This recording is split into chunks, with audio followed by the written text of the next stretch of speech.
Goeiemôre, ek is Wimpie Steenkamp, boer op die plaas Harderig. Ek het redelik lande wat ek die tyd van die jaar graag wil benut, maar kon nie, as gevolg van blousuurvergiftiging.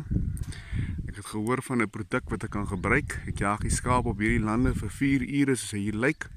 Daarna maak ek 'n produk aan, E. coli Combi, 150 ml van dit op 'n liter water, en ek doseer 60 ml per skaap. Daarna kom hulle terug lande toe, en dan op 'n week dan kry ek 'n 1000 liter tank wat ek hier het op die land, en dan gooi ek 1 liter van hierdie trog gooi ek dan in die water, en die skaap moet dit uitdrink so binne 2-3 dae. Hierdie skaap is al 'n tweede stuk lande. Ongelukkig is hulle nie hier, nou weggehardloop vir my, maar as die tweede stuk lande wat hulle al benut, met geen vrektes nie.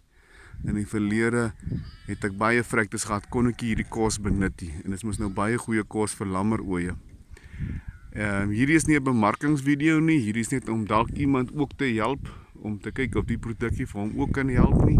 Die produk het definitief vir my 'n verskil gemaak. Ek is al meer as 'n maand op die lande, sonder vrektes, waaroor ek bitter dankbaar is.